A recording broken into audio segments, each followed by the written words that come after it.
Toi le paraclet de Dieu tombe.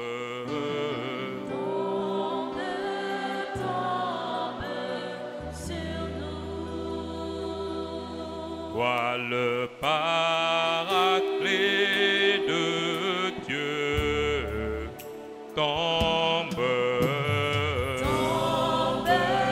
Tombe sur nous. Toi le paraclet de Dieu tombe. Tombe sur nous. Comme au jour de la Pentecôte tombe.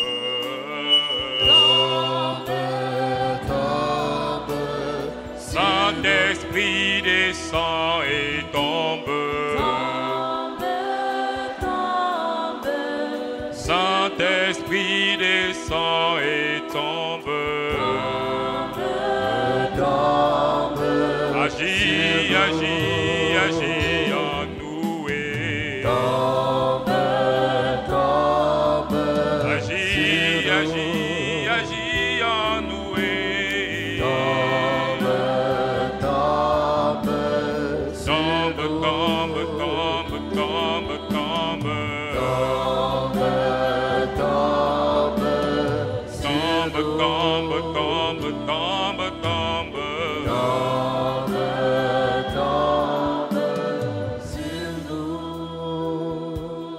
Toi le paraclet de Dieu tombe.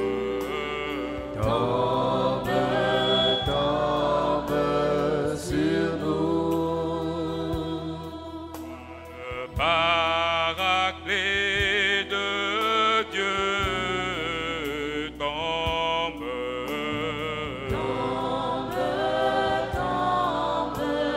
Saint-Esprit descend et tombe. Saint-Esprit descend et tombe.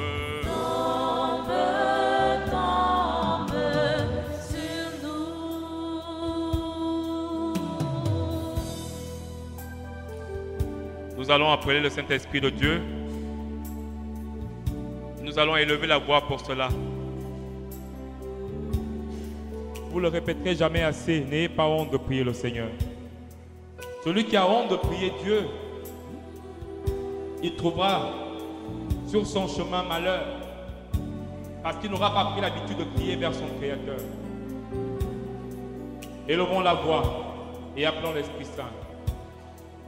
Saint-Esprit de Dieu, nous t'invoquons ce soir. Nous voulons que tu remplisses nos cœurs, afin que ceux-ci puissent être disposés à te recevoir. Dans ta parole, tu nous enseignes que ton peuple périt faute de connaissance. Nous voulons, Seigneur, ce soir, encore une fois de plus, acquérir la sagesse qui vient de toi. Recevoir la connaissance que toi seul es capable de donner. Cette connaissance qui nous permettra, Seigneur, de passer à travers l'embûche de l'ennemi et de savoir ce que ta parole, Seigneur, nous enseigne. Enlève en nous toute honte, enlève en nous toute gêne et dispose nos cœurs à recevoir en ce soir la parole que tu as gardée, que tu as réservée, que tu as mis pour chacun d'entre nous. Descends, Saint-Esprit de Dieu, dans nos cœurs et viens nous faire des hommes et des femmes intrépides de par notre foi, afin que nous puissions entrer dans la bénédiction de Dieu.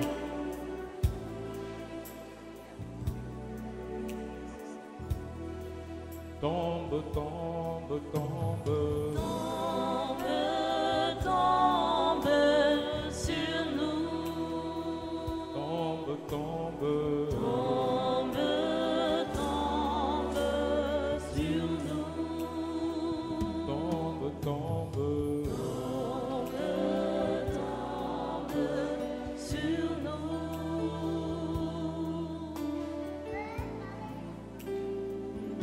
On acclame le Seigneur.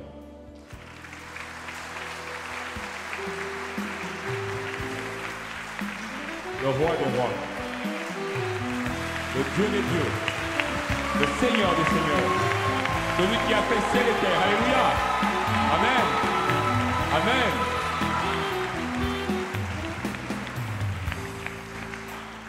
Ah bon, vous l'avez vu ici depuis quelques jours. Il est avec nous depuis le début de cette 9 de bénédiction. C'est le Père Paul-Marie Mba, de la communauté des béatitudes de l'archidiocèse de Libreville, qui est un fils de notre diocèse, puisqu'il est originaire de Sam, dans le département de Locano. Ce soir, le Père Paul-Marie Mba entre en scène, à la suite du Père Paul Tounou, pour continuer à nous faire prier et à nous enseigner au nom du Christ. Et ce soir, l'enseignement qu'il nous donne a pour thème « Entrer dans la bénédiction ». Amen. Amen. Pour sa présence, on acclame le Seigneur.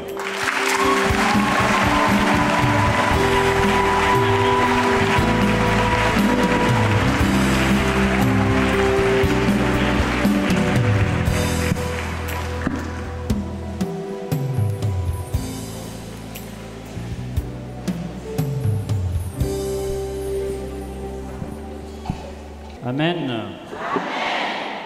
Bien-aimés, j'aimerais donc vous parler d'un thème qui me tient très à cœur et je crois adapté à ces journées de prière puisque nous les appelons depuis leur institution journée de bénédiction.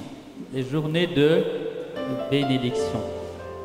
J'aimerais donc tenter de vous faire comprendre ce que l'on appelle la bénédiction en partant tout simplement de notre réalité culturelle, donc en partant de ce qui s'est vécu, de ce qui se vit encore plus ou moins dans nos familles, mais surtout pour l'éclairer par la parole de Dieu, par la parole de Dieu.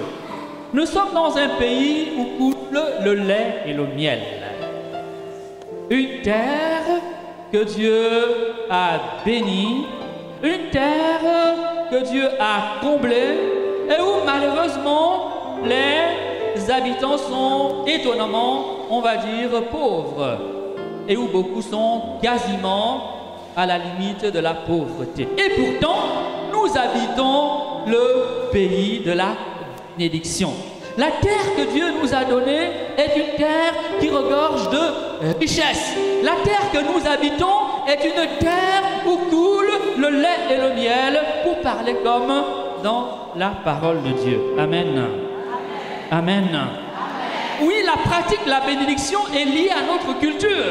Autrefois, quand un enfant devait entreprendre un grand voyage, quand un enfant devait entreprendre, comment dire, une action importante, la recherche par exemple d'une épouse, un voyage périlleux, ou peu importe.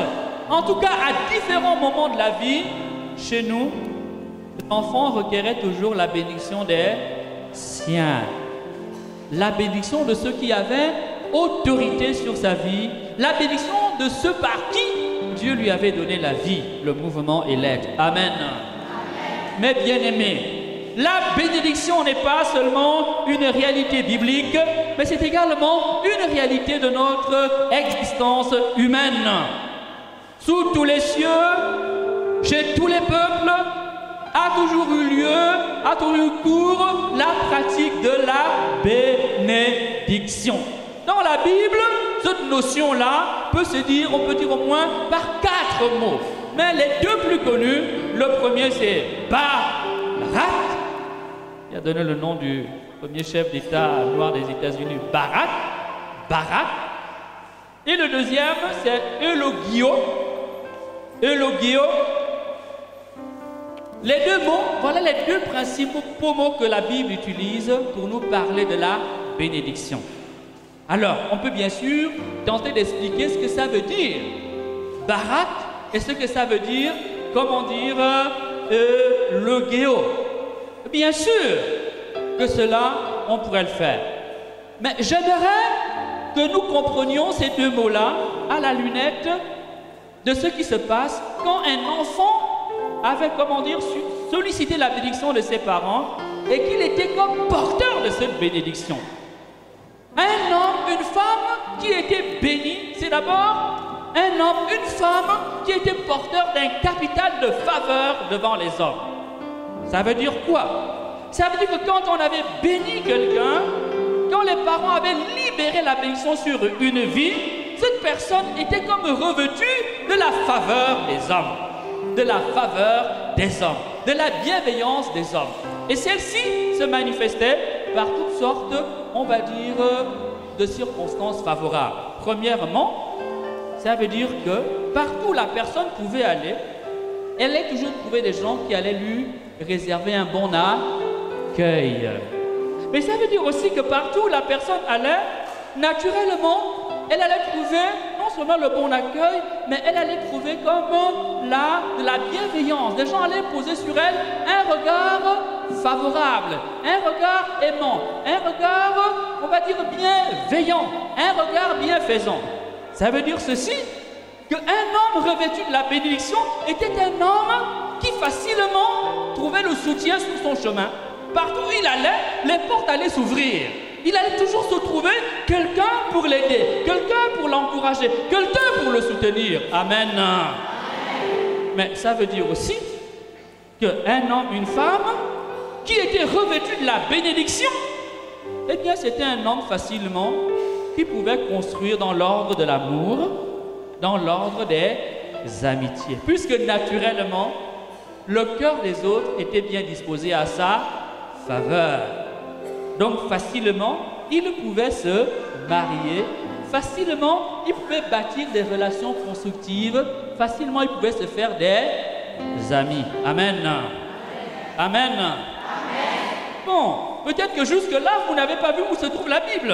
Nous partons simplement de l'expérience de nos grands-parents et de nos parents. Mais pourtant, on pourrait voyager ou dans toute la Bible, partout à l'Ancien Testament, avec cet éclairage. Par exemple, dans le livre de Tobie, quand le jeune Tobie est envoyé par son père récupérer, comment dire, la dette, récupérer son héritage, vous verrez que les portes vont s'ouvrir et que non seulement il y aura un ange pour l'accompagner, mais que là où il va se retrouver, il sera bien reçu et il pourra conclure un mariage là où personne n'avait jamais réussi, comment dire, à conclure un mariage. Il reviendra revêtu non seulement, comment dire, de l'anneau de mariage, avec une épouse digne de son sang, digne de son rang, mais également, comment dire, les poches pleines d'argent, mais également avec le remède pouvant ramener à la santé son vieux père et élever ou relever la dignité de sa famille. Amen. Un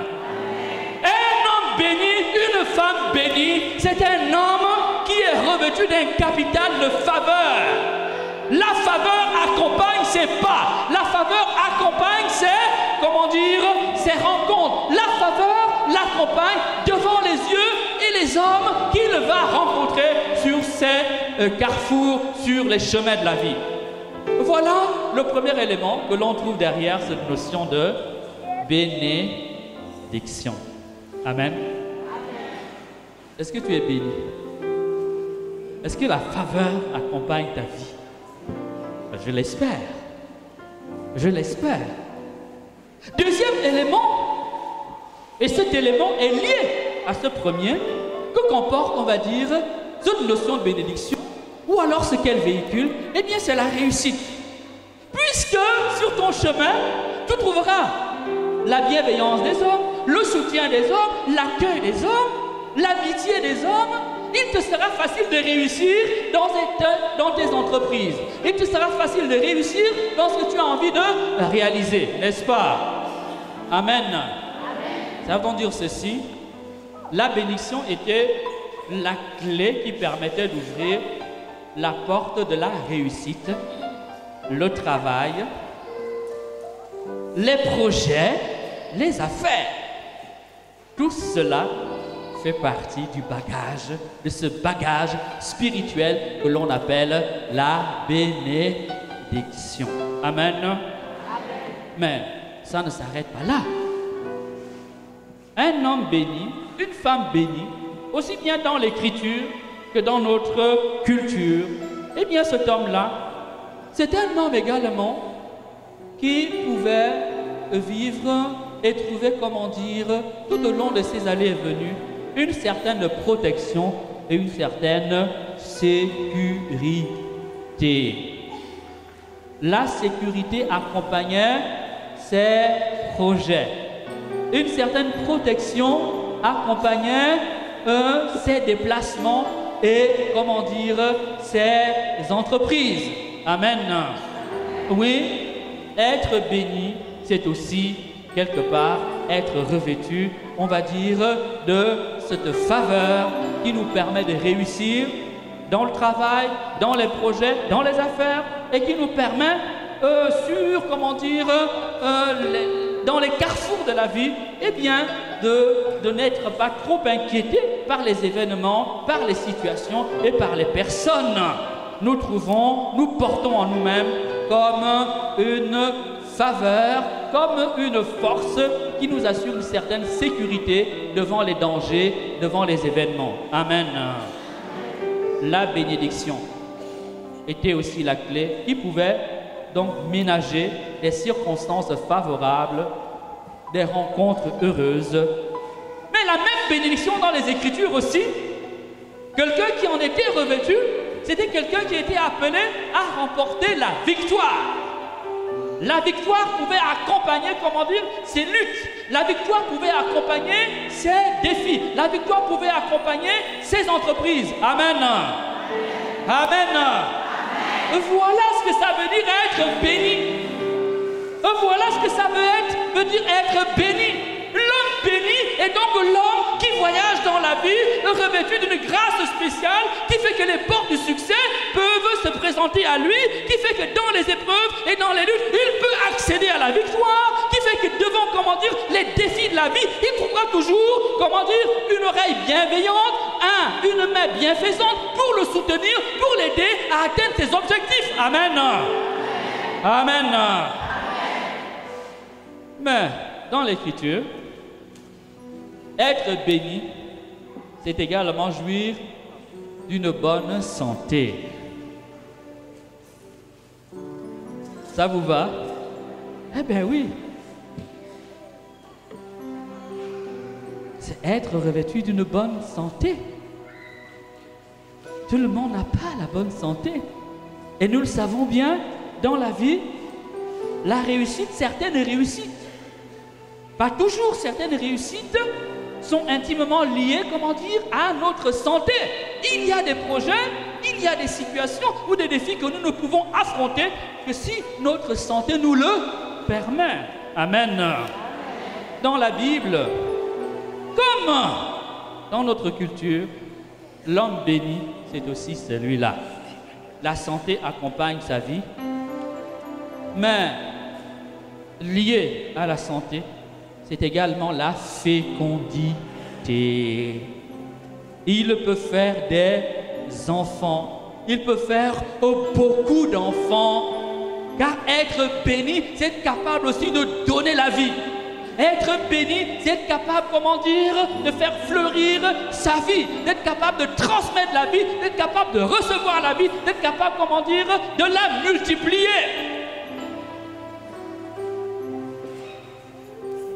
Lorsqu'on ouvre la parole de Dieu, lorsqu'on ouvre la Bible et qu'on rencontre pour la première fois le mot bénédiction ou le verbe bénir, on le trouve sur les lèvres d'abord de Dieu. Avant que l'homme utilise ce mot, c'est d'abord Dieu qui parle de bénédiction. La Bible commence par la bénédiction. Quand Dieu a créé le ciel et la terre et que Dieu a appelé les mers, aussitôt qu'il va créer les poissons et les animaux, il les bénit et il leur dit multipliez-vous. Soyez nombreux, croissez, multipliez-vous, foisonnez dans la terre. Amen. Le peuple de Dieu n'est pas un peuple stérile. Et quand l'homme et la femme travaillent à leur propre stérilité ou à leur propre stérilisation, c'est qu'en réalité, ils s'opposent directement à la bénédiction. Amen. Ils font eux-mêmes donc œuvre de malédiction, œuvre de malheur. Malédiction, malheur, maladie, malheureux, maladresse, mal. n'est-ce pas? Tout cela a même racine. Tout cela évolue dans le même orbite. Tout cela voyage ensemble. Alléluia. Amen. Alléluia. Amen. Alléluia. Amen. Dieu a béni l'homme dès le début de la création. Dès le commencement du monde. Quand Dieu a, après avoir béni, comment dire, les êtres vivants inférieurs à l'homme, quand Dieu va créer l'homme selon son image, à sa ressemblance, Dieu va libérer une bénédiction sur la vie de l'homme. Dieu va libérer une bénédiction absolument extraordinaire sur l'humanité. Et nous pourrions découvrir cela dans la Bible, dans la parole de Dieu, lorsque nous nous rendons dans le livre de la Genèse, le chapitre 1, le verset 22 et le verset 28. Je m'en vais lire les textes. Si vous avez votre Bible, merci de l'ouvrir et de lire rapidement. Alors, je vais lire à partir du verset 26. Dieu dit, faisons l'homme à notre image, comme notre ressemblance, et qu'il domine sur les poissons de la mer et les oiseaux du ciel, les bestiaux, toutes les bêtes sauvages et toutes les bestioles qui rampent sur la terre. Dieu créa l'homme à son image, à l'image de Dieu, il le créa. Hommes et femmes, il les créa. Dieu les bénit. Il leur dit, soyez féconds, multipliez, emplissez la terre, soumettez-la, dominez sur les poissons de la mer, les oiseaux du ciel, tous les animaux qui rampent sur la terre. Amen. Amen. La fécondité, la capacité à donner la vie, à se multiplier, fait partie du programme de la bénédiction. Quand je suis arrivé, j'étais assis devant le porche de l'église, la cathédrale, et il y a une femme qui m'approche avec un joli bébé, elle me dit, mon père, ça c'est le fruit des journées de bénédiction à Saint-Pierre. Elle est où? On peut la voir? Mets-toi debout ma fille, on va l'acclamer. On l'acclame, monte ton bébé, voilà. Voilà, on acclame plus fort pour elle. Amen. Voilà. C'est tout cela que nous cherchons. C'est tout cela que nous voulons recueillir. C'est tout cela que nous voulons, revêtir. C'est de tout cela dont nous voulons nous approprier par la foi. Lorsque pendant 9 jours, nous venons prier. Lorsque pendant 9 jours, nous venons louer. Lorsque pendant 9 jours, nous venons entendre la parole de Dieu. C'est pour entrer dans la bénédiction. Il ne suffit pas de vivre sur une terre où coule le lait et le miel. Il faut encore que la bénédiction accompagne notre vie. Amen. Donnez à un homme qui est maudit tout ce que vous voulez, il n'en fera rien. La malédiction est un potentiel de destruction. C'est comme un programme informatique qui habite une vie et qui va détruire et déchirer la vie. Vous mettrez en possession de la personne tout ce que vous voulez, elle ne sera pas capable d'en tirer quelque chose de grand. J'ai vu des hommes qui ont roulé dans des millions, des centaines de millions. J'ai vu des hommes qui ont roulé dans les centaines de milliards. J'ai vu des femmes qui étaient, des Miss Monde, les plus belles, et qui ont roulé, dans de l'or et dans de l'argent. Et qui se retrouvent toujours sans rien, les mains vides, la poche vide. Amen. Amen. La bénédiction fait la différence. La bénédiction fait la... Dis, la bénédiction fait la différence. La bénédiction fait la différence.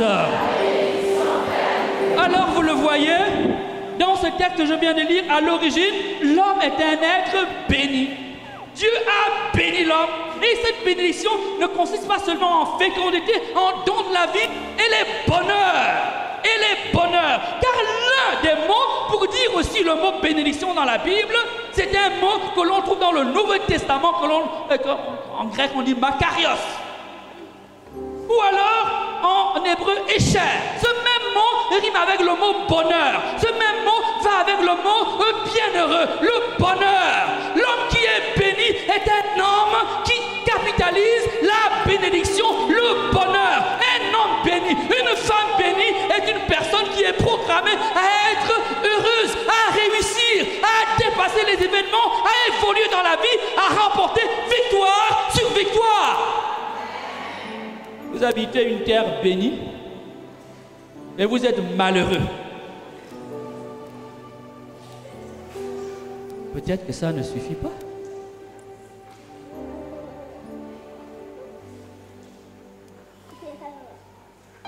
Si Dieu avait jugé bon, qu'il suffisait de bénir la terre, les animaux et les espèces, n'est-ce pas? Le verset 22. Que cela était suffisant, il n'aurait pas béni l'homme. Si Dieu, après avoir béni la terre, les biens de la terre, les êtres vivants, bénit aussi l'homme, il demande que l'homme règne sur tout cela, c'est que la bénédiction est importante pour jouir de la terre. Amen. La bénédiction est importante pour jouir de la terre.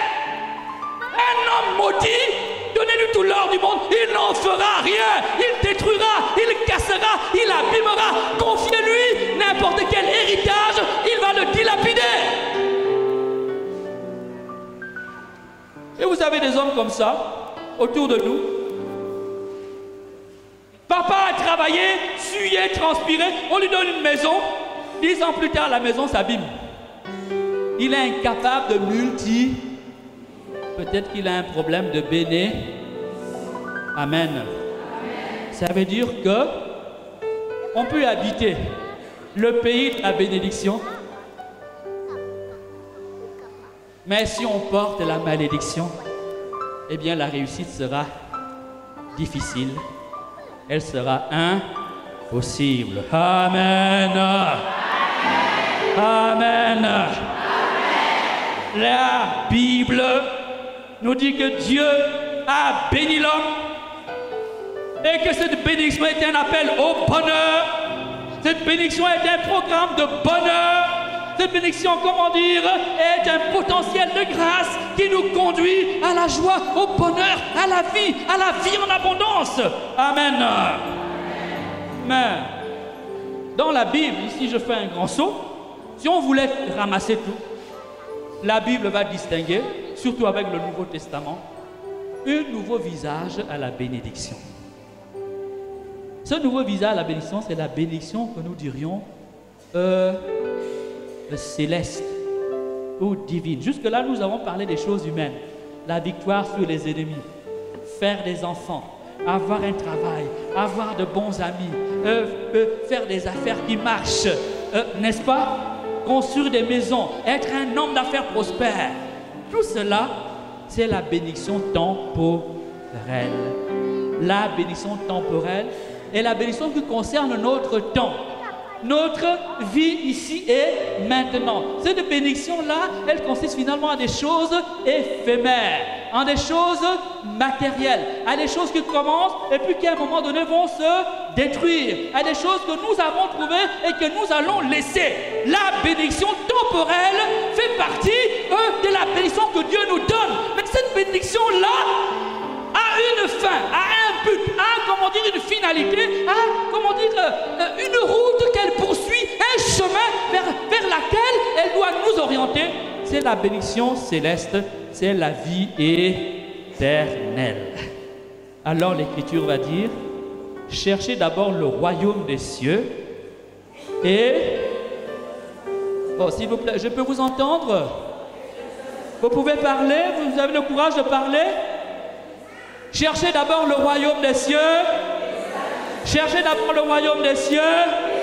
Cherchez d'abord le royaume des... Et c'est que la Bible met cette bénédiction au-dessus de toutes les bénédictions. Et est-ce que cela veut dire que nous devons vivre dans la médiocrité? Nous devons vivre dans la saleté, dans la misère, mendier notre pain ou nous prostituer pour manger chaque jour? Non! Car Dieu ne veut pas que ses enfants vivent dans la médiocrité. Dieu n'a pas voulu pour l'humanité une vie au rabais. C'est une grande figure des premiers siècles de l'Église qui disait « La gloire de Dieu, c'est l'homme debout. Dieu est glorifié quand un homme vit normalement. Dieu est glorifié quand un homme vit en bonne santé. Dieu est glorifié quand son enfant peut se lever normalement le matin, manger normalement, se coucher normalement. La gloire de Dieu, quelque part, est dévoilée. Amen. Amen. Eh bien aimé, la bénédiction spirituelle, qui consiste finalement à être sauvé et à entrer dans le bonheur éternel, cette bénédiction-là est la chose la plus importante. Elle ne s'oppose pas à notre bénédiction sur la terre, mais la bénédiction sur la terre doit être soumise à cette bénédiction céleste. En d'autres termes, même quand je suis béni ici sur la terre, je ne dois jamais oublier la bénédiction du ciel, et c'est la plus importante. Et je dois utiliser ma bénédiction terrestre, temporelle, pour rechercher la bénédiction spirituelle et éternelle. Dis Amen. Amen. Dis Amen, Amen, Amen. Amen. Mes bien-aimés, c'est cela aussi. Et il y a des églises où on oblige cela. Il y a des églises où cela est omis. Et parfois même, il y a des églises où on vous fait comprendre que vous allez peser sur la balance votre bénédiction divine à ce que vous avez dans la poche. Ce que tu as dans le compte, c'est ça qui détermine ta bénédiction spirituelle éternelle. Eh bien, il n'y a rien de plus faux et rien de plus mensonger. Amen. Amen. Parce que la Bible nous montre que si Dieu a béni certains de ses intimes matériellement, il y a aussi des intimes de Dieu qui n'avaient pas été bénis matériellement. Amen. Amen. Tout est une question de sagesse divine. Le chemin que Dieu avait prévu pour toi. Un enfant qui était béni n'allait pas réussir partout. Il pouvait réussir dans un domaine. Et puis dans d'autres domaines, ça ne marche pas.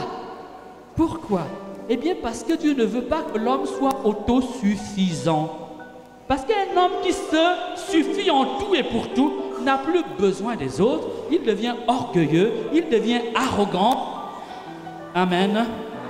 Il oublie Dieu. Et il maltraite son frère. Il méprise sa sœur. Alléluia. Mais bien aimé, dire cela, c'est dire que le problème de la malédiction, il vient du côté de l'homme, puisque Dieu nous a bénis au commencement. Oui, la Bible montre que non seulement Dieu nous a bénis, après avoir béni la terre, montrant que pour jouir de la terre, il faut que notre vie soit bénie. Mais la Bible montre, hélas, que cette bénédiction-là, non seulement elle peut être retransmise, et vous comprenez pourquoi je suis parti de la culture. Ça veut dire quoi? Ça veut dire que la Bible nous montre que Dieu ayant béni les hommes, a rendu les hommes capables de bénir les autres hommes. Amen. Et cela est visible dans la parole de Dieu. Abraham va bénir sa descendance. Rebecca qui va en mariage va être bénie par sa famille. Jacob sera béni par son père Isaac. Et la bénédiction que leurs parents vont demander pour eux, c'est exactement celle-là.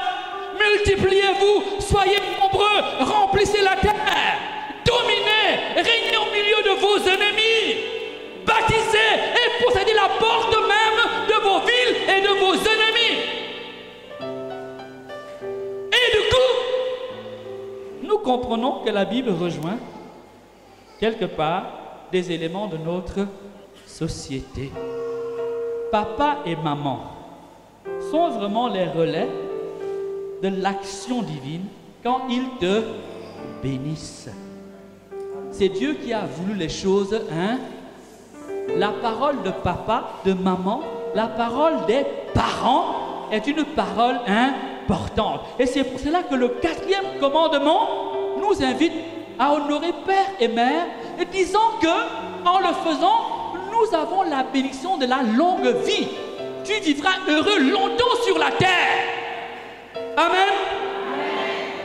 Amen. Amen. Alors, comment la malédiction rentre dans notre vie? Et la Bible répond. Elle répond très simplement. Elle répond Dieu a béni l'homme, et Dieu a rendu l'homme capable de bénir son semblable, particulièrement l'homme capable de bénir ses enfants et d'être béni à travers sa descendance, eh bien, la bénédiction ne se conserve qu'en fidélité au Créateur. Un homme béni est un homme fidèle à Dieu. Un homme béni par ses parents est un homme qui respecte ses parents. Là, vous ne dites pas Amen, ça ne vous intéresse pas. Ce qui vous intéresse, c'est de dire tu vas avoir le mariage. Même si quelqu'un n'est pas capable de se marier, chanter, il va danser, il va débouler. Je vais vous dire quelque chose. Hein. Le problème, ce n'est pas la bénédiction, parce que nous vous bénissons à chaque messe. Chaque messe, vous êtes bénis en abondance. Comment expliquer alors que ta vie n'avance pas? Si tu es béni, on te bénit matin, midi et soir, et tu es toujours assis sur place, au même carrefour comme un mendiant. Où est le problème? C'est parce que la bénédiction de Dieu ne marche pas? C'est parce que la bénédiction des hommes de Dieu de l'Église ne marche pas? Ou c'est parce que la bénédiction de tes parents ne marche pas? Non! C'est qu'il y a une part de responsabilité en toi. Amen. Dites Amen. Veux dire Amen? Tant que vous n'avez pas compris ça, vous êtes comme des hommes et des femmes assis dans la poubelle. Et vous venez laver sur la poubelle. Vous voyez, non? La personne est assise dans une poubelle et vous venez lui mettre le parfum et l'eau pour qu'elle soit propre. Vous voyez ce que ça va faire, non? Quand l'eau coule avec l'eau, le savon là, ça tombe dans la poubelle, ça fait encore plus de saleté et la personne patauge encore plus. Et c'est ça qui fait, vous avez vu des chrétiens 20 ans plus tard. Avant, on pensait que quelqu'un est monté, la vie ne fait que s'enfoncer, descendre. Amen. Amen. La bénédiction se reçoit et se conserve. Dieu ayant béni Adam et Ève n'ont pas gardé la bénédiction. Ils pouvaient jouir de la création. Ils pouvaient manger à satiété. Tout leur était acquis. Mais le jour où ils ont désobéi, Amen, Amen. Ils ont perdu la bénédiction. Et leur vie a changé du tout au. L'homme est devenu ennemi de sa femme. La femme est devenue l'esclave de son mari. Les enfants sont devenus des fratricides. Caïn va tuer son propre frère, Abel. Et les hommes vont se faire la guerre les uns contre les. Amen. Amen. Amen. Ici, je vous donne deux textes. Genèse 24, 60. Genèse 27, 28, 29. J'ai dit Genèse 24, 60. Genèse 27, 28, 29. Mes bien-aimés, la bénédiction doit se conserver parce qu'elle peut se perdre. Nous perdons la bénédiction par le péché. Je vous renvoie ici au chapitre 3 du livre de la Genèse. Genèse 3, à partir du verset 14. Donc tu as fait ça. Mais maintenant, voilà ce qui va arriver. Je suis désolé, je t'avais prévenu. Mais je t'avais dit, oui, ça veut dire quoi? Que la bénédiction oblige à un code de conduite. Pour garder la bénédiction, il te faut te conduire d'une certaine manière. Pour aller voyager rempli de la bénédiction, tu as besoin d'une manière d'être. Tu as besoin d'une manière de faire. Il y a des codes à respecter. Il y a une manière d'agir qui te permet ou de garder ta bénédiction ou de perdre ta bénédiction. Alléluia. Amen. Alléluia. On m'a dit, mais non, maman m'a maudit. J'ai dit, mais si Dieu a béni, que vaut la parole de ta maman? Mais papa m'a maudit. Si Dieu t'a béni, que vaut la parole de ton papa? Amen. Dans les Écritures, le chapitre 22 au chapitre 24 du livre des Nombres. Livre des Nombres, chapitre 22 au chapitre 24. Le roi de Moab, Balak, est confronté à l'arrivée d'Israël sur ces terres. Balak analyse la situation. Il réunit son conseil. Il réunit, ses chefs de guerre. Il se rend compte que Israël vient d'échapper à l'Égypte, la plus grande puissance, les États-Unis de l'époque. Ils sont en train d'arriver chez moi, mais nous ne pouvons jamais les vaincre. Alors que va faire Balak, roi, de Moab, va faire venir un sorcier international nommé Balaam. Il envoie des émissaires, des femmes avec de l'argent. Il y allait chercher Balaam, le sorcier international, pour maudire Israël. Vous avez déjà lu ce passage de la Bible? Qu'est-ce qui va se passer? Que va-t-il se passer? Balaam, payé, encouragé, coaché pour maudire Israël. Quand il arrive devant Israël, il ne peut pas faire autre chose que bénir Israël. Car si Dieu est avec toi, car si Dieu t'a béni, ah mais tirez les conclusions, vous allez tirer les conclusions. Si Dieu t'a béni, il y a quoi? Vous voyez, personne ne peut te maudire. Aucune malédiction n'atteindra ta vie si tu es un béni de Dieu. Si Dieu a lâché sa bénédiction sur ta vie, aucune malédiction ne peut t'atteindre. Et si elle t'atteint, c'est que tu as un problème.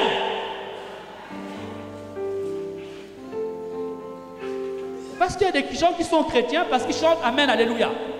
Il y a des gens qui sont chrétiens parce qu'ils sont habillés comme moi. Il y a des gens qui sont chrétiens parce qu'ils ont des foulards avec Maman Marie. Mais bien aimé, ça ne marche pas.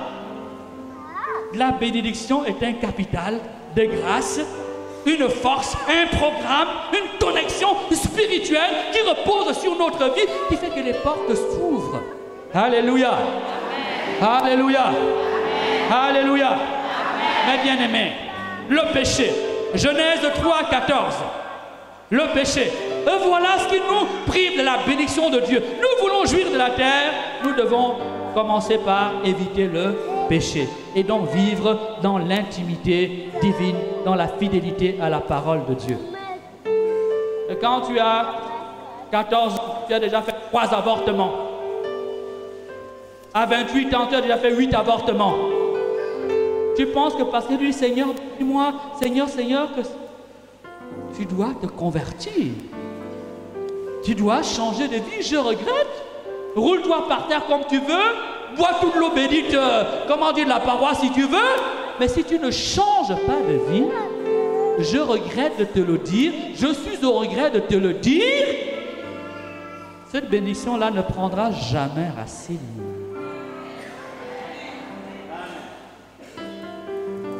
Ça là, j'aimerais que vous le reteniez. Et vous allez faire journée de bénédiction sur journée de bénédiction. Oh non, Dieu ne m'a jamais écouté. Et pourtant j'ai prié. On dirait que j'accompagne les autres. Oui, tu accompagnes les autres. Tu accompagnes les autres. C'est pas on dirait tu accompagnes les autres. Tu accompagnes les autres quand ton cœur n'est pas dans l'intimité avec Dieu. Tu accompagnes les autres quand au lieu que la parole de Dieu te donne le courage de changer de vie, de pleurer ton péché, de revoir ta vie, tu as un pied avec Dieu et un pied dans les choses du monde. Amen. Non, ce n'est pas on dirait que tu accompagnes les autres. Tu accompagnes les. Bon, tu vas te tourner vers ton voisin. Est-ce que tu accompagnes les autres? Pose la question. Non, regarde-le dans les yeux. Pose-lui honnêtement la question.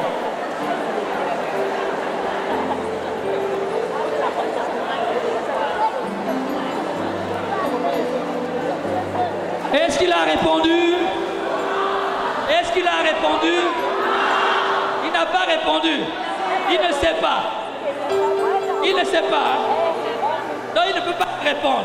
Pose-toi à toi-même la question, est-ce que j'accompagne les autres? Alléluia. Alléluia.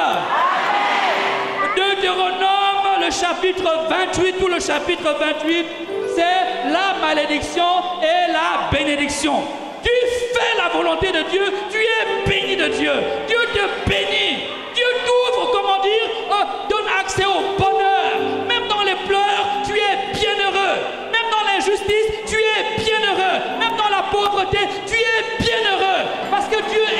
avec toi, parce que Dieu règne sur toi, parce que le ciel t'appartient.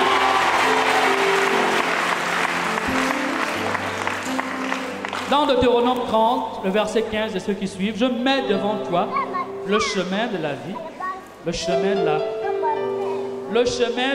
du bonheur, le chemin du malheur, le chemin de la bénédiction, le chemin, il te revient de choisir.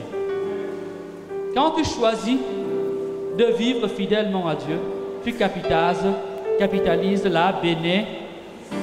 Mais quand pour toi, la loi de Dieu, c'est un truc pareil pour te bêter, tu joues avec comme tu veux, eh bien ne t'étonne pas. Tu es en train, toi, d'ouvrir des brèches au malheur dans ta vie. Le cœur de l'homme est têtu. Parce que depuis Adam et Ève, on nous a répété ça. On nous l'a dit et redit.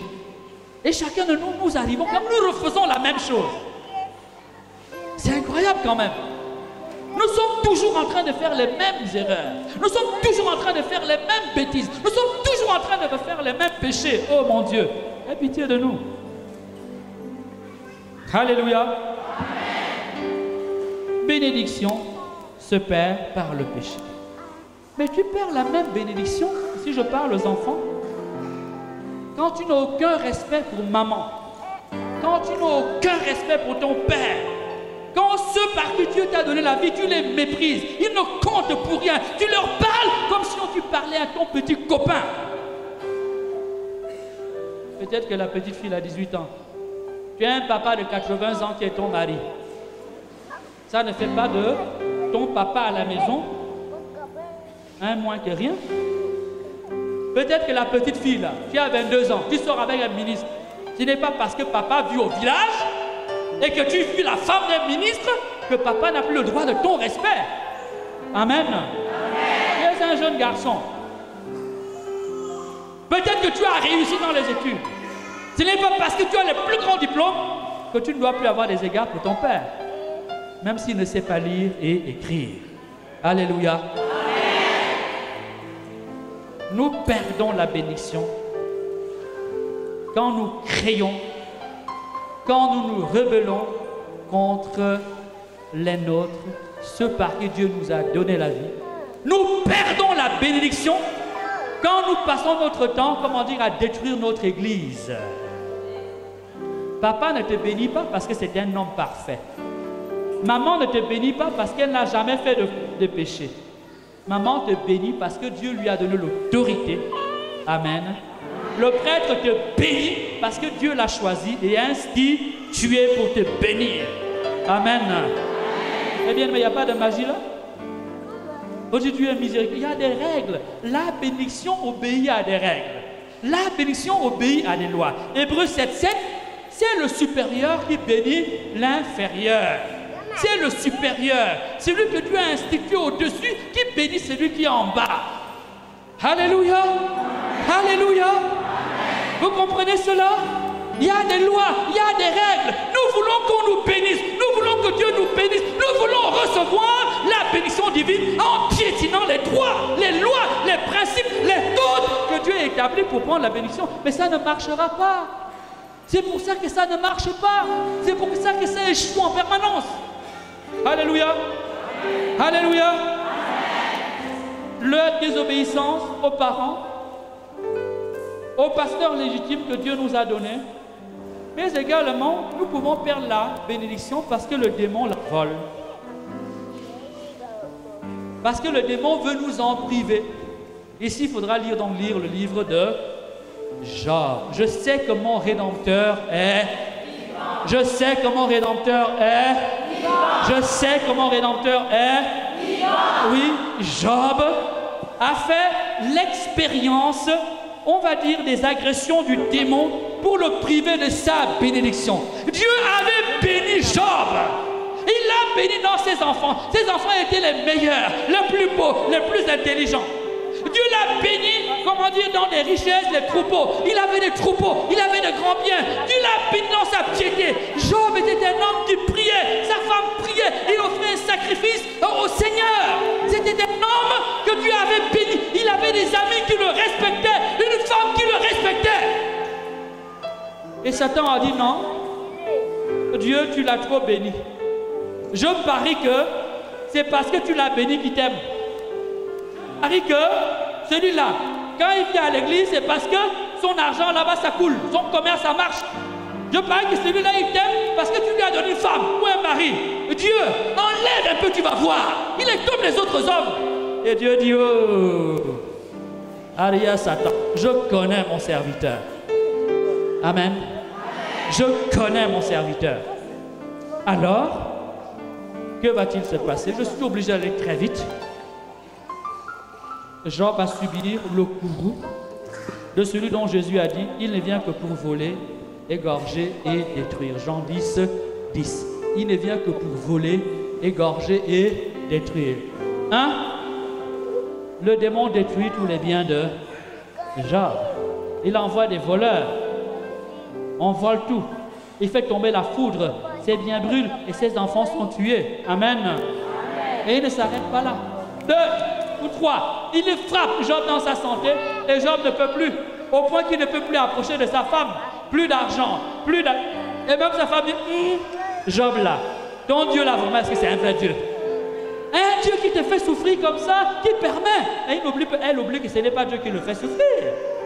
C'est le démon, c'est le méchant. Ce sont les méchants qui font souffrir les autres. Alléluia. Amen. Alléluia. Amen. Alléluia.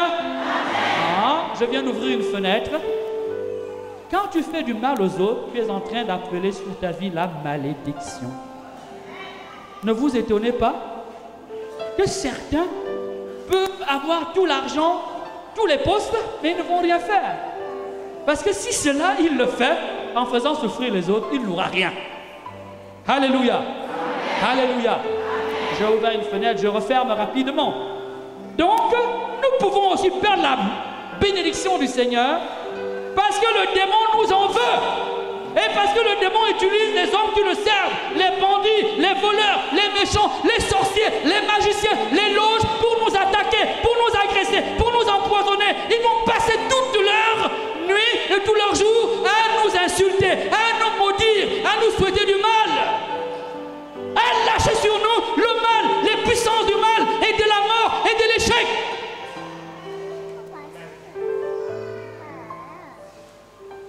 Et chaque fois que tu ouvres la bouche pour dire du mal les autres, sans le savoir, tu es en train de libérer la malédiction sur leur vie. Car maudire, c'est dire du mal. Littéralement, c'est cela. Et bénir, c'est dire du bien. Amen. Que ce soit en hébreu, que ce soit en grec. Dans le texte de la Bible. Alléluia. Ici donc, je vous renvoie au livre de Job. Je peux vous renvoyer également à Deutéronome 11, 26. Voilà comment on perd la bénédiction. Comment alors entrer dans la bénédiction? Je vais faire vite parce que le temps est fini. Première chose, si Dieu nous a bénis au commencement des temps, Éphésiens 1, le verset 3, Dieu nous a bénis de nouveau de toutes sortes de bénédictions spirituelles dans le Christ. Vous avez compris? Le péché nous fait perdre la bénédiction et fait entrer la malédiction dans notre vie, dans le malheur. Le Christ est la réponse pour entrer dans la... Or, la plupart du temps, nous ne prenons pas le Christ. Nous prenons les dons du Christ. La plupart du temps, nous ne venons pas au Christ pour le rencontrer lui-même. Nous recherchons les dons du Christ, oubliant que la bénédiction, c'est une personne. C'est dans une personne que nous sommes bénis. Il ne s'agit pas de rechercher ce que le Christ a dans les mains à nous donner. Il ne s'agit pas de rechercher les dons du Christ. Il s'agit de rechercher le Christ lui-même, car comme dit la parole de Dieu, c'est dans le Christ que Dieu nous a bénis à nouveau de toutes sortes de bénédictions. C'est dans le Christ. Alors dire cela, ça veut dire quoi? Et je vais avancer tranquillement. C'est dire qu'en fait, tant que tu n'as pas choisi Jésus-Christ lui-même comme ton Seigneur, comme ton Sauveur, comme celui qui est ta bénédiction, celui que tu ne mets pas entre parenthèses de temps en temps, celui que tu n'oublies pas quand ça t'arrange, celui que, comment dire, que tu mets dans un coin de ta maison et que tu sors de temps en temps quand ça t'arrange, mais celui qui est au cœur de ta vie, eh bien, tu es condamné. Ok. Tu es condamné à ne pas entrer dans la bénédiction. Peut-être que tu auras la bénédiction matérielle, le mariage. Que le mariage a une fin. L'argent. Mais vous le savez bien, l'argent, il change. N'est-ce pas? Il se dévalue. Il disparaît même, il peut même pourrir. Les ennemis peuvent le dévorer, n'est-ce pas? Et le ronger. Amen. Si tu n'as pas Jésus-Christ, tu n'as pas choisi Jésus-Christ. Oh, s'il vous plaît, je vous sens loin. Je vous sens absent. Et pourtant, ce que je dis est décisif. Parce qu'il n'y a pas d'autre porte à emprunter pour entrer dans la bénédiction. Vous pouvez faire tout ce que vous voulez. Si vous n'entrez pas par le Christ, lui qui est la porte, et on pourra dire qu'il est la maison, car le royaume des cieux, c'est lui. C'est en lui que nous recevons la bénédiction, que nous sommes bénis de Dieu le Père. C'est en lui que Dieu nous a bénis. C'est en lui que nous avons notre statut d'enfant de Dieu, que nous pouvons nous tenir devant Dieu comme des fils. Mais cela n'est possible que dans le Fils Jésus. Alléluia. Choisis Jésus-Christ. Pas du bout des lèvres, mais du fin fond de ton cœur. Vous avez compris? Qui choisit Jésus? C'est trop facile. Trop facile. Vous essayez trop facile. Tout à l'heure, je vais tracer la frontière, vous allez voir. Hein? Première frontière, on va voir ceux qui vont venir prendre la communion. On va d'abord voir, oui, c'est concret, mes amis. Mais oui, vous dites, mais c'est concret. C'est du concret, ça ne trompe pas. Ça ne trompe pas. Qui mange ma chair et boit mon sang a la vie éternelle et moi je le ressuscite au dernier jour. Qui mange ma chair et boit mon sang, c'est au présent. En d'autres termes, quand tu communies, Jésus vient en toi. Ce n'est pas un don, ce n'est pas un cadeau que tu reçois. Tu comprends? Tu peux venir demain, donne-moi un travail. Le travail que Jésus te donne, c'est un cadeau. Mais ce cadeau-là, il va peut-être te permettre d'avoir un peu d'argent, payer ton loyer, mais il ne va jamais te satisfaire totalement. Il ne te donnera pas le salut. Parce que ce travail-là, tu devras aller un jour en la retraite. Parfois, tu iras en retraite, tu n'auras même pas de salaire de la retraite. Il y a beaucoup ici comme ça. Amen. Et si la vie éternelle est en toi, même dans le tombeau, tu es déjà vivant. Car Jésus est la résurrection. Et là, Jésus est la résurrection. Et là, Jésus est la résurrection et Alléluia. Amen. Choisis Jésus-Christ. Ne vous mentez pas et ne laissez personne vous mentir. Il faut regarder sa vie. Est-ce que tu obéis à la parole de Dieu? Voyez, Deutéronome 30, 15. C'est là devant toi. Deutéronome 28. Celui qui obéit à Dieu est béni. Celui qui désobéit à Dieu est maudit. Il y a des conséquences, mes amis.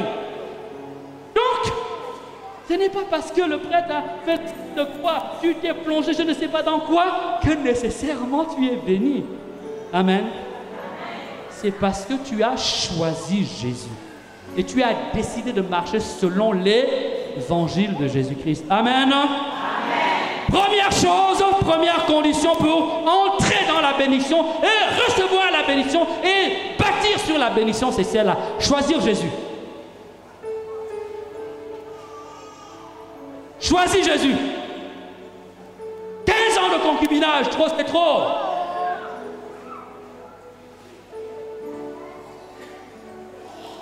Ans de vie de mensonge, c'est trop.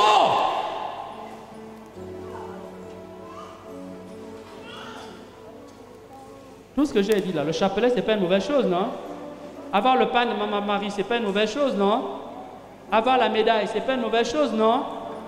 Mais est-ce que jusque-là, je vous ai dit que pour avoir la bénédiction, il faut avoir le chapelet? Il faut avoir le pain? Vous avez trouvé ça dans la parole de Dieu? Ah, qu'est-ce que vous avez trouvé dans la parole de Dieu? Que l'homme perd la bénédiction de Dieu quand il fait le péché. Et que l'homme rentre dans la bénédiction de Dieu quand il obéit à Dieu et quand il reçoit Jésus dans sa vie. C'est clair, c'est net? Donc ne vous trompez pas. Ne vous trompez pas. C'est d'abord ça qu'il faut assurer. Le chapelet doit t'aider à cela. Le pain doit t'aider à cela. Le chant doit t'aider à cela. Tout le reste doit t'aider à bâtir ta vie sur Jésus. Alléluia. Alléluia. Deuxième chose. Si j'ai compris cela, je dois me repentir. Sinon, si tu mens, tu mens. Tu mens. Tu mens. Et l'accusateur des frères sera là. Même si on te bénit, le diable dit, mais tu sais, ça là, ça m'appartient. Dans Matthieu 4, chapitre 4 de Matthieu, les tentations de Jésus, n'est-ce pas? Le démon dit à Jésus, mais mets-toi à genoux devant moi. Parce que le ciel, ces choses-là m'appartiennent, ça m'a été donné. À quel moment le démon a acquis cela? Oh, vous me suivez? À quel moment le démon a acquis la terre? À quel moment nous lui avons cédé la terre? Ah, c'est quand Adam et Ève ont péché. Donc nous cédons notre bénédiction quand nous péchons gravement. Quand nous nous rébellons contre Dieu, nous livrons nous-mêmes notre bénédiction. Vous voyez, tu peux venir ici 9 jours, on te bénit. Mais quand tu repars à la maison, tu es toujours assis dans le même péché. C'est le statu quo. On t'a donné, tu peux avoir reçu les plus grandes grâces. Et dès que tu rends, le démon vient et récupère. C'est pour ça qu'on l'appelle le voleur. Amen. Le voleur. Il va récupérer. Parce qu'en réalité, c'est toi qui viens le lui livrer. Alléluia. Amen. Alléluia. Amen. Se repentir. Ça veut dire regretter sincèrement ses fautes et décider de changer de vie. Quatrièmement, il faut pardonner à ceux qui nous ont fait du mal, y compris à ceux qui nous ont maudits. Amen. Jésus a dit, bénissez ceux qui vous maudissent, ainsi vous serez comme les enfants de votre Père, vous serez les enfants de votre Père, et vous serez parfaits comme votre Père, qui est au ciel, qui fait pleuvoir sur les méchants comme sur les justes, qui fait lever le sur les bons comme sur les... Amen. Pardonner à ses ennemis. Il faut pardonner à ses ennemis. Beaucoup ne recevront aucune grâce ici parce qu'ils ont serré le cœur jusqu'à... Vous ne recevrez rien. La bénédiction va couler sur vous comme de l'eau, ça ne rentrera pas. Ça ne restera pas parce que tu as serré ton cœur. Il faut pardonner à ton ennemi. Et Jésus a dit, quand tu vas présenter ton offrande devant l'autel, te souviens que ton frère a quelque chose contre toi. Ce n'est même pas toi, c'est lui qui va d'abord te réconcilier avec eux. Donc parfois, nous multiplions les prières, il n'y a pas de résultat, mais peut-être que c'est nous-mêmes le problème. Nous avons verrouillé notre cœur. Le cœur ouvert, ou il n'est pas ouvert. Et personne ne peut l'ouvrir à ta place, même pas Dieu. Il n'y a que toi qui peux ouvrir ton cœur. Alléluia. Amen. Alléluia. Amen. Ensuite, choisir la fidélité. On a décidé de choisir le Christ. On a regretté ses péchés, on s'est repenti, on a changé de vie. On pardonne à ses ennemis. Et on décide d'être fidèle à Dieu. Il y en a qui sont chrétiens pendant 9 jours de bénédiction. Mais vous vous moquez de qui? Dès qu'ils entendent que c'est le jour de bénédiction arrive, on va faire les prières pour les malades, chasser les... Ils viennent. Mais veuillez m'excuser, hein. On peut chasser de toi 40. Même une légion de démons. Si tu n'as pas choisi le Christ, c'est Jésus lui-même qui dit ça. Dès que tu pars, le démon tourne. Il dit, ah, toi encore ici, là, comme ça. Jésus dit, va chercher 7 démons plus puissants. Et ta situation devient pire car, vous voyez, le problème revient à choisir le Christ. Alléluia. Et être fidèle, fidèle, fidèle, fidèle à Dieu. Beaucoup ont été bénis, seront bénis, mais ne jouiront jamais de leur bénédiction parce que tout simplement, ils n'ont pas encore décidé de bâtir leur vie sur Jésus, le roc. Amen. Amen. Amen. La fidélité. Travailler et combattre. Il faut travailler et combattre. Abraham, pour entrer sur la terre de la bénédiction, va combattre. Le peuple, comment dire, élu, pour entrer sur la terre où pour le lait et le miel, va devoir combattre. Dieu ne bénit pas la Dieu ne bénit pas la démission, Dieu ne bénit pas la fatalité. Dieu bénit un homme qui travaille et qui lutte. Amen. Tu prends ta semence, tu jettes en terre. Si tu as travaillé, tu vas bénir ta semence. Et la semence va porter du fruit. Elle va donner beaucoup de fruits. Alléluia. Il faut travailler et il faut combattre. Le chrétien est un combattant. Le chrétien est quelqu'un qui travaille. C'est ton travail que Dieu va bénir. Mais les gens, ce n'est pas de la magie. Vous voyez, il est temps que les Africains comprennent ça. Il y en a qui ont dépensé tellement d'argent chez les sorciers et les marabouts, parfois même chez les pasteurs. Il va là-bas, on lui achète 3 bouteilles d'huile, 90 000. Il pense que c'est ça qui va donner la bénédiction. Il met, il boit, il dort avec. La vie est toujours pareille. Dans ce pays-là, les hommes ont décidé de bâtir sur les fétichismes à fond. Est-ce que ça a construit le pays? Tirez les leçons. Il ne suffit pas d'habiter un pays où coule le lait et le miel pour en jouir, pour jouir de ses fruits. Il faut aussi que notre vie soit sous le couvert de la bénédiction divine. Alléluia. Amen. Alléluia. Amen. Travailler et combattre. C'est donc ceci, apprendre à analyser les situations, à prendre les bonnes décisions, à faire un plan pour agir et agir avec des objectifs. Quels sont tes objectifs dans 10 ans? Tu es ici et maintenant, tu es l'élève. Quels sont tes plans pour arriver de 10 ans à gagner? Nous voulons gagner tout de suite. Et il y a une manière d'enseigner la foi où on peut nous laisser entendre que les choses sont magiques. Amen. Amen. Il faut travailler. Donc apprendre à analyser une situation, comprendre qu'est-ce qui se passe, attirer des leçons, adresser un plan et agir en tenant compte du temps. Il y a des plans pour qu'ils réalisent, il faut bâtir sur 10 ans, 20 ans.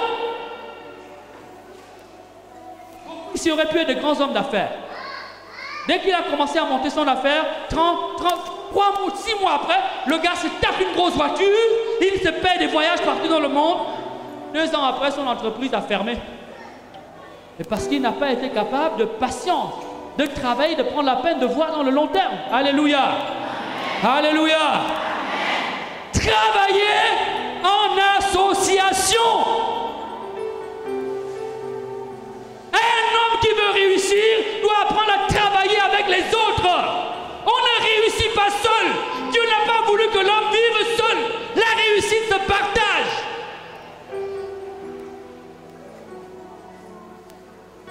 Vous ne réussirez jamais si vous n'êtes pas capable de travailler avec les autres.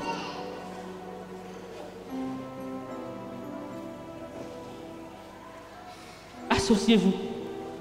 Ensemble, on est plus fort. Ensemble, on peut plus grand. Et ensemble, on peut plus vite. 10 bras valent mieux que 2 bras quand même. 10 cerveaux sont plus efficaces parfois qu'un cerveau. Il y a toujours une chose qui va t'échapper. Alléluia. Amen. Alléluia. Amen. Travaillez ensemble. Soyez persévérants dans l'effort. La bénédiction n'est pas un acte magique. Elle accompagne tes choix. Elle accompagne ta responsabilité. Elle accompagne ton travail, tes combats et tes luttes. Mes bien-aimés, c'est l'enseignement que je voulais vous donner pour aujourd'hui. Je vous laisse tout simplement lire le psaume 1. Le psaume 1, il est une promesse de bonheur pour l'homme qui met sa loi dans sa confiance dans le Seigneur. Isaïe 48, le verset 17 à 18. Dieu dit, si vous m'écoutiez, si vous pouviez m'écouter, voilà ce que j'aurais fait pour vous. Je vous laisse le psaume 23. L'Éternel est mon berger. Il promet que rien ne pourrait nous manquer quand on est avec lui. Et qu'il nous poursuit lui-même. Parce qu'il veut nous conduire vers les chemins du bonheur. Le problème n'est pas Dieu. Le problème, c'est nous. Et parfois, Dieu est obligé d'essayer de nous récupérer pour nous rendre heureux. Et nous accusons souvent Dieu d'être à l'origine de nos malheurs, alors que c'est souvent nous-mêmes qui ne savons pas comment garder notre bénédiction. Alléluia. Amen. Alléluia. Amen. Demandons au Seigneur de graver ces paroles dans vos cœurs et que ces paroles ne restent pas dans un coin de cahier ou dans un coin de téléphone, vous puissiez les vivre, car elles ont la grâce de vous tracer le vrai chemin pour entrer dans la béné. Alors, quand on va vous bénir ici, quand on va prier pour vous, quand on va libérer la grâce de Dieu sur vous, quand vous allez recevoir les sacramentaux, quand vous recevrez les sacrements de la foi, ils vont tomber sur un terrain qui est fertile et ils pourront porter du fruit. Sinon, vous serez toujours condamnés à suivre les autres, journée de bénédiction après journée de bénédiction. Amen. On acclame le Seigneur très fort.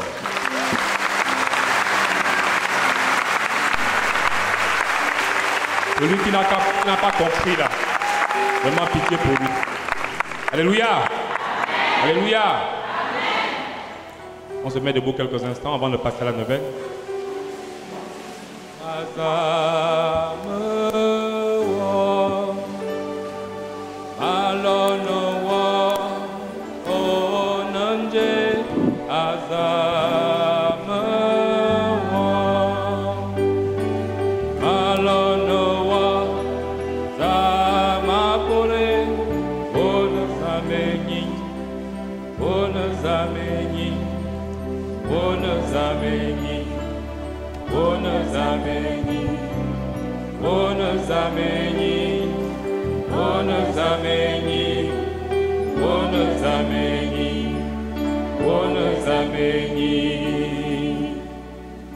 Reconnaître le Dieu que nous suivons est le Dieu de la vie.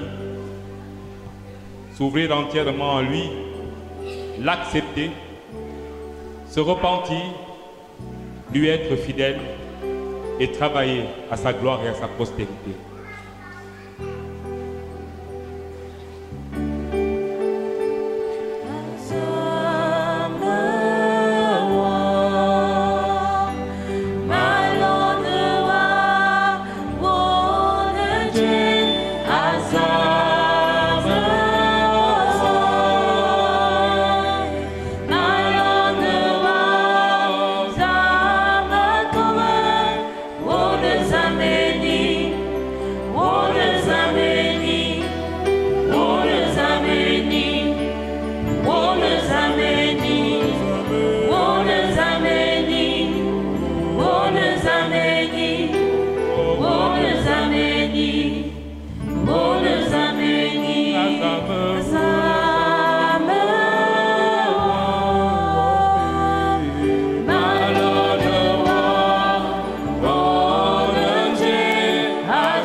Seigneur, nous voulons réellement ce soir nous inscrire dans ce triptyque qui nous a été enseigné en cet après-midi. Nous avons compris ce soir, Seigneur, que c'est toi qui es la bénédiction. Nous avons compris, Seigneur, ce soir que Dieu a cristallisé en toi, Jésus-Christ, la grâce et la vie. Nous avons compris, Seigneur, que te recevoir, toi, comme Seigneur et Sauveur, Jésus-Christ, c'est avoir la vie de Dieu en plénitude. Que nos cœurs s'ouvrent ce soir, Seigneur, afin que tu puisses y faire ton trône, que tu puisses y habiter. Et par ta présence en nous, Seigneur, que nous puissions rentrer en pleine possession de la bénédiction que tu nous as donnée. Que nos vies soient le reflet de ta gloire.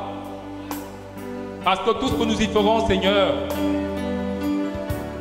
par toi, prospérera. Nous voulons encore dire, Seigneur, ce soir que c'est toi qui es le Dieu de la vie et que nous savons que tu es vivant. Bien que dans nos vies, Seigneur, parfois tu te lèves le dernier, Mais nous savons que jamais tu n'es en retard, Seigneur. Tu te lèves toujours au moment opportun, quand il faut pour nous. Reçois, Seigneur, ce soir notre vie tout entière comme un don et disposant selon ton bon vouloir. Asa